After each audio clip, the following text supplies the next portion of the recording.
I'll begin with a one sentence quote from your book, Plato book. You say that the general ethos of the Republic is striving after the most adequate or comprehensive whole, unquote. Now I come from a Zizekian background. Actually, I converted. I had my moment of conversion while thinking through sort of the paradoxes of Zizekian subjectivity. I was writing a book on Zizek's subject, and I got to a point where there's all these contradictions and impossibilities. And I guess I don't have the same disposition of Zizek. I can't just accept the contradictions. I wanted to work through them, and the Trinity really, the idea of the Trinity, it just solved them in my mind, and I just had this moment of faith. But anyways, for Zizek, his ontology is an ontology of incompleteness, where reality is non-all. And this is because for him, subjectivity and ontology is radically immanent. And I would argue that any immanent ontology is necessarily an incomplete ontology because to speak of this immanent world as a whole, you necessarily have to abstract yourself from outside of the whole and like gaze upon it from this transcendent perspective. So if you want to be consistent with your immanentism, I think you're led to this what Zizek calls the non-all of reality. I think that's a Lacanian term. Now my question is, for Zizek, this incompleteness at the heart of reality and at the heart of the subject is precisely the possibility of freedom. It's what keeps us from living in a purely deterministic reality. So he always links freedom to this incompleteness, to this negativity. And he really he doesn't. I don't know if he says this explicitly, but a lot of people in his circle would link any conception of a whole, a Platonic whole that you would defend as some sort of fascistic totality. Terry.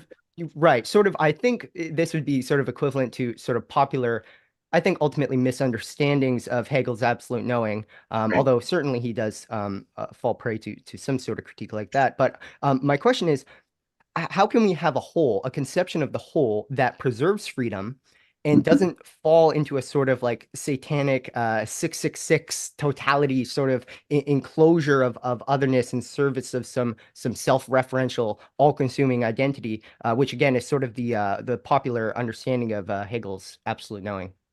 Yeah, that's great. That's these are really, again, just to say it again, really fantastic questions. So I would say that um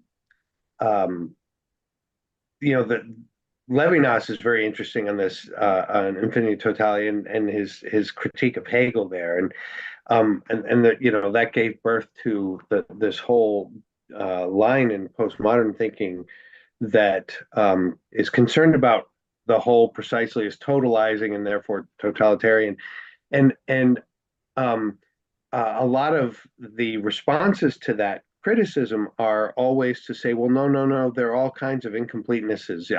Try to identify, and I think that's a wrong-headed response, to be honest. Um, uh, the idea that the only way to transcend the whole is to break it, so that we need that something that we need to find a fracture or an incompleteness in order to be open to the other, in subtle ways that presupposes precisely the dialectical dualistic ontology that I think causes all of these problems. Hmm. If we can only transcend the whole by breaking it, it means that the other represents a threat to myself. Actually, Right. you're presupposing a competitive ontology. I think it's this is something I say often to the students, to my students, contrasting a Christian logic with a conventional logic.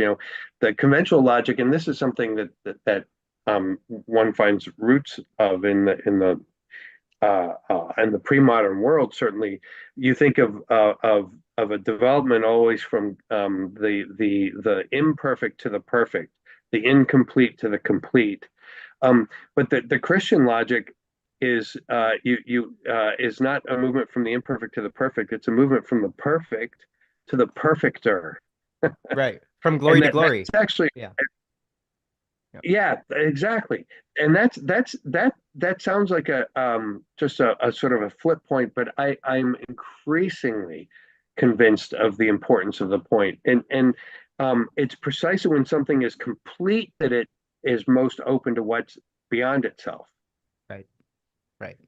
And at the moment you see that it changes all of these discussions in all sorts of radical ways. I mean, you mentioned the Trinity. That's the perfect example there. Um, uh, the the Father is the whole God, and the Son is the whole God, and the Spirit is the whole God. Right? I mean, you don't have to partialize uh, partition the Right. Godhead in order to secure the difference of the persons. And there's nothing in the Son's possession of the entirety of the Godhead that closes him off to the Father or to the Son. I mean, precisely the contrary. The Trinitarian logic is that is the completeness is precisely coincident with a radical openness to what is other. Hmm. And again, so one can make a positive case, but the negative case then on the other side, as I've said, is if you go in the other direction, you have to do violence to the self, and then either and ultimately that means violence to the other, and that's not a genuine openness to the other.